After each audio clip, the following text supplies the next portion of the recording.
Beginning in the spring of 2022, MDOT plans to improve a 12-mile segment of I-96 between the I-275 interchange in Novi and Kent Lake Road near Milford. I-96 carries 163,000 vehicles a day between Detroit and Lansing and has no comparable alternate routes. I-96 experiences heavy congestion going toward Detroit in the morning rush hour and away from Detroit in the evening rush hour. This causes inconsistent travel times and frequent crashes. With the existing pavement aging and near the end of its designed service life, roadway reconstruction with improvements focused on traffic safety and reduced congestion is needed. After studying the congestion problem and the high frequency of crashes, a number of other aspects were considered, including the need to minimize environmental impacts and the exorbitant cost of adding a full-time fourth lane in both directions. The best option is a flexible shoulder lane and ramp meters, which will be used only during the heaviest traffic times. Using traffic signals to smooth the flow of traffic onto the freeway, ramp metering will help to reduce congestion by managing the flow of entering vehicles and breaking up platoons that have difficulty entering the freeway. Ramp meters will be activated along with the flex lane during weekday peak periods to handle the increase in traffic volumes both on and entering the freeway. Ramp metering can also be used by itself to improve freeway operations when needed during off-peak conditions. The limits of the flex lane are illustrated on the map, along with the proposed locations for the key elements of the proposed active traffic management system. As part of the flex route, adaptive ramp meters will be installed at all of the entrance ramps for the Milford and Novi road interchanges, as well as at the entrance ramp to westbound I-96 from Wixom Road to help alleviate the stop-and-go conditions.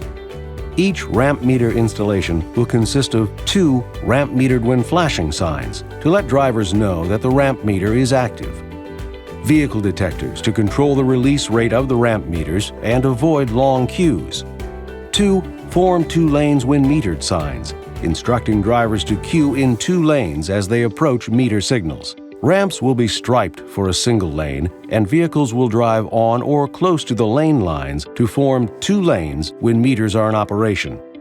A stop bar and 2 signals with 1 vehicle per green signs. The right and left signals will alternate, allowing only 1 vehicle to proceed at a time. A paved area just beyond the right-hand signal for use by law enforcement, and mainline vehicle detection to help the system determine the appropriate metering rate. When the ramp metering system is not active, the flashing beacons on the ramp metered when flashing signs near the crossroad terminal will be off. Additionally, the meters will be in a flashing yellow phase. Vehicles will enter the freeway in the same manner as any non-metered ramp. When the ramp metering system is in operation, the flashing beacons on the ramp metered when flashing signs near the crossroad terminal will flash yellow in unison to alert drivers that the meter is active. When the system activates, the meters will change from flashing yellow to a solid yellow phase to a solid red phase.